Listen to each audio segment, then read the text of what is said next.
నమస్కారం కృష్ణారావు గారు. నమస్కారం. ఐవీఆర్ టాక్స్కి పునఃస్వాగతం. ఇప్పుడు హిందూ దేవాలయాల మీద ఒక రకమైనటువంటి ప్రజల్లో అల్లకల్లోలమైనటువంటి భావనలు వస్తున్నాయి. అంటే ముఖ్యంగా ఎందుకు చెప్పాలంటే, ఇంతవరకు ఈ హిందూ దేవాలయాలన్నింటినీ ఎండోమెంట్స్ డిపార్ట్మెంట్ కింద ఆధీనంలో ఉండి వాటిని పర్యవేక్షించడం జరుగుతుంది. అదే మిగిలిన మతాలకు సంబంధించి చర్చెస్ కానీ, లేకపోతే మాస్ కానీ, ఇవన్నీను, లేకపోతే సిక్ గురుద్వారాస్ కానీ, లేకపోతే సాయిబాబా దేవాలయాలు ఇవన్నీను హిందూ ఎండోమెంట్స్ యాక్ట్ కింద రావు, వాటి పర్యవేక్షణ కిందగా ఉండదు. వాటి ఆదాయ వ్యయాలు కూడాను దేనికి మిగిలిన వాటికి ఉపయోగించరు.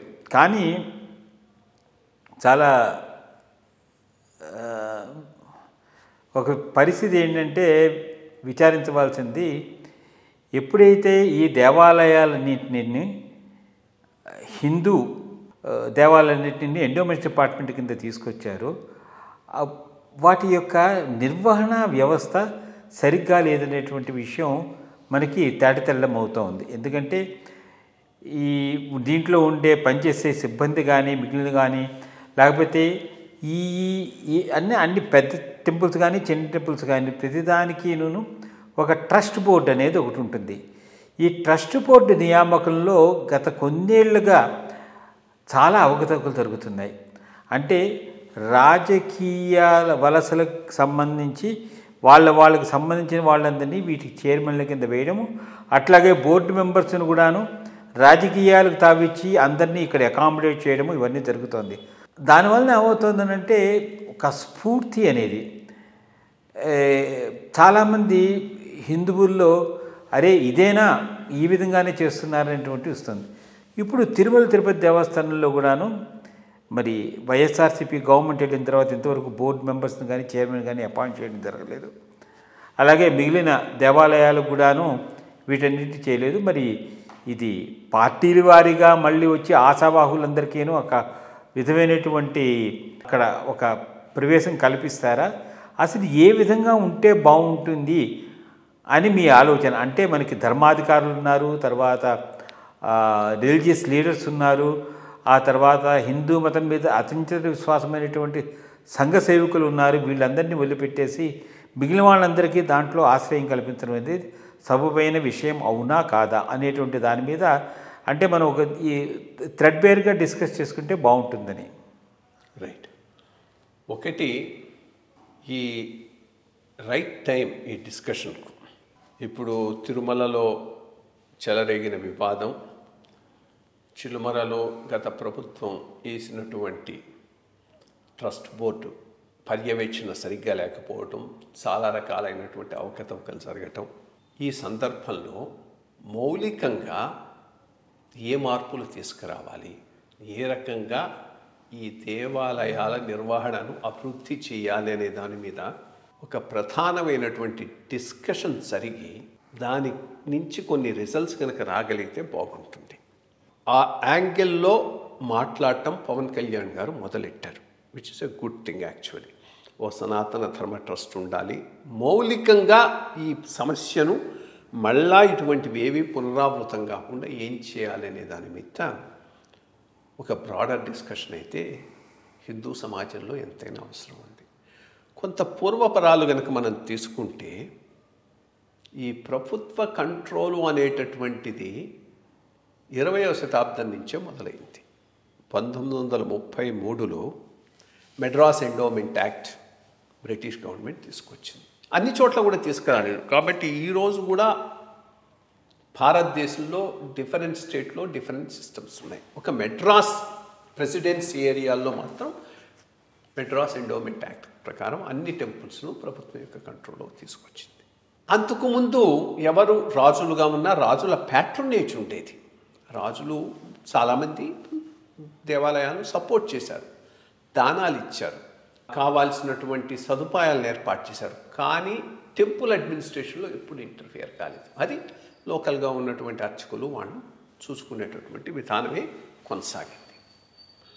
ఎప్పుడైతే 1933లో బ్రిటిష్ ప్రభుత్వం వీటిని వాటి కిందకి తీసుకుందో, బట్ బ్రిటిష్ ప్రభుత్వం వాళ్ళలో ఉన్న గొప్పతనం ఏంటంటే లోకల్ కస్టమ్స్ వాడు ఎప్పుడు ఇంటర్ఫియర్ కాలేదు. సో ఓన్లీ సెక్యులర్ అడ్మినిస్ట్రేషన్ వరకు చూసుకునే వాళ్ళు మిగిలినవన్నీ దేవాలయాల్లోకే జరుగుతుండేది. ఇదే సిస్టమ్ ఆఫ్టర్ ఇండిపెండెన్స్ కంటిన్యూ అయింది. మళ్ళీ ఒక తర్వాత దేవాదాయ ధర్మాదాయ శాఖ యాక్ట్ని మార్చారు, కానీ మరీ అంత డైల్యూట్ చేయలేదు. మొత్తం ప్రాబ్లం అంతా 1987 చల్లా కొండయ్య కమిటీ దానికి అనుగుణంగా ఎండోమెంట్ యాక్ట్స్ను మార్చటం, ఈనాములు తీసేయటం, ఎగ్జిక్యూటివ్ ఆఫీసర్స్ను ఎక్కువ చేసి వాళ్ళకి ఎక్కువ పవర్స్ ఇవ్వటం మొదలెట్టారు. దీంతో ఏమైంది, ఆ బ్యాలెన్స్ కాస్త టిల్ట్ అయిపోయింది. సెక్యులర్ అడ్మినిస్ట్రేషన్ చేసే ఎగ్జిక్యూటివ్ ఆఫీసర్లే అన్నిట్లోనూ ఏలు పెట్టడం మొదలెట్టాడు. ఆచార వ్యవహారాల నుంచి అక్కడ ఏం జరగాలి ఏం జరగకూడదు అనేది కూడా వీడే డిసైడ్ చేయడం మొదలెట్టాడు. రాజకీయాలు కూడా దాంతోపాటు వచ్చేసాయి. ఈ ట్రస్ట్ బోర్డ్స్ అన్నింటినీ పూర్తిగా ఏ పార్టీ అధికారంలో ఉంటే ఆ పార్టీని నింపేసేయడంతో అదొకటి పెద్ద దీని కింద వచ్చింది. దీంతో ఓవరాల్గా ఆలయాలన్నీ భ్రష్టు పట్టిపోయినాయి. ఇన్ఫ్యాక్ట్ తిరుమల విషయంలో 1000 కాళ్ళ మండపం కొట్టేసినప్పుడు ఆ ప్రభుత్వం, అప్పుడు ఈయన ప్రభుత్వం మన వెంటనే వైఎస్ఆర్ ప్రభుత్వం వచ్చిందనుకుంటాను, ఎవరో పివిఆర్ ప్రసాద్ కమిషన్ ఒకటి వేశారు. ఆయన ఆ రోజు ఒక మంచి రిపోర్ట్ ఇచ్చాడు. యాక్చువల్లీ ఇట్స్ అవైలబుల్, ఎవరైనా చూడదలుచుకుంటే చూడొచ్చు. దాంట్లో ఆయన చెప్పిన 3 పాయింట్స్ ఏంటంటే, అంతకుముందు అట్లీస్ట్ తిరుమల వరకు 3 సిస్టమ్స్ ఉండేవి. ఒకటి ఈవో ఉండేవాడు, ఒకటి జేఎంగారు ఉండేది, ఇంకోటి అర్చకులు ఉండేవాడు. ఎవరికి వాళ్ళు independent, balancing. So EO secular administration చూసేవాడు, కానీ రిలీజియస్ ఇన్స్టిట్యూషన్స్లో వీళ్ళు పెట్టేవాడు. జేఎంగారు ఓవరాల్గా రిలీజియస్ సిస్టమ్ని చూసేవాడు, అర్చకులకు అసిస్ట్ చేసేవాడు, అంతవరకే. అర్చకులు యాక్చువల్ దీని విషయం చూసేవాడు. ఆ బ్యాలెన్సింగ్ తప్పి ఈవోను సూపర్ హ్యూమన్ చేసేసి వాళ్ళందరినీ పూర్తిగా చేయడంతో ఈవో ఏమనుకుంటే అది చేయగలిగాడు. అందువల్ల 1000 కాళ్ళ మండపం కొట్టేయగలిగారు, లేకపోతే అంత ఈజీగా కొట్టేయగలిగి ఉండేవాడు కాదు. ఇప్పటికైనా ఒక బ్యాలెన్సింగు, పూర్తిగా గవర్నమెంట్ బయటికి పోవాలని కూడా నేను ఒప్పుకోను. ఎందుకంటే గవర్నమెంట్ పూర్తిగా బయటికి పోవటం వలన దీన్ని సక్రమంగా నిర్వహిస్తారంటే జరగకపోవచ్చు. బట్ పూర్తిగా గవర్నమెంట్ టేక్ ఓవర్ కూడా మంచిది కాదు. ఒక సనాతన ధర్మ ట్రస్టు, దాంట్లో మంచి హిందూ మతం మీద అచంచల విశ్వాసం ఉన్నటువంటి, మళ్ళీ నీకు మఠాధిపతులు అంటే అన్ని రకాల మఠాధిపతులు ఉన్నారు, అది ఒక పెద్ద ఇదై కూర్చున్నది.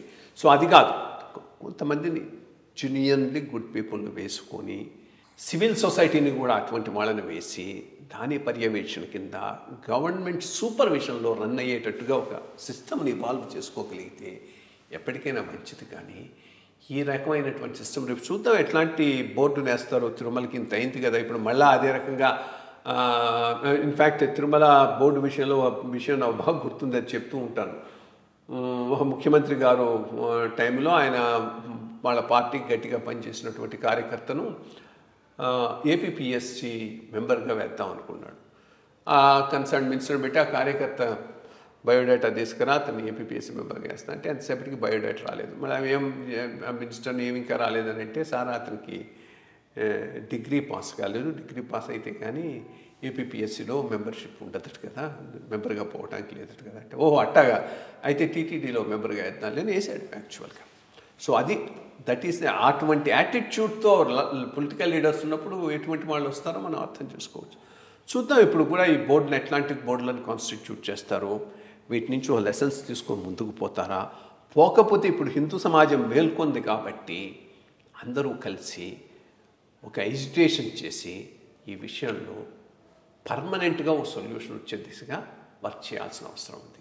అంటే ఏదో ఇట్లా అట్లా అంటే ఏది కాదు, చాలా డీప్ స్టడీ కావాలి, కూర్చోవాలి, మాట్లాడాలి, ఒక సిస్టమ్ని ఇవాల్వ్ చేయాలి. ఏ సిస్టము కరెక్ట్ అయిన పీపుల్ ఆ ప్రదేశానికి వచ్చేటట్టుగా ఫెసిలిటేట్ చేసే సిస్టమ్ చేసుకోవాల్సిన అవసరం ఎంతైనా ఉంది.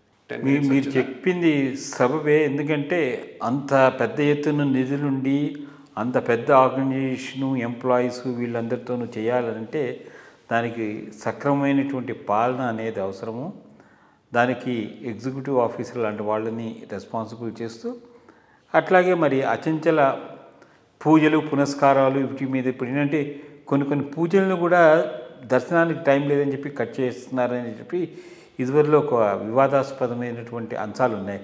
వాటన్నిటి కూడా పరిరక్షించుకుంటూ ఈ తిరుమల తిరుపతి దేవస్థానాన్ని ముందరికి తీసుకెళ్ళగలిగితే భావితరాల వాళ్ళకి చాలా మంచి బాట వేసినట్టు అనిపిస్తుంది. నమస్కారం.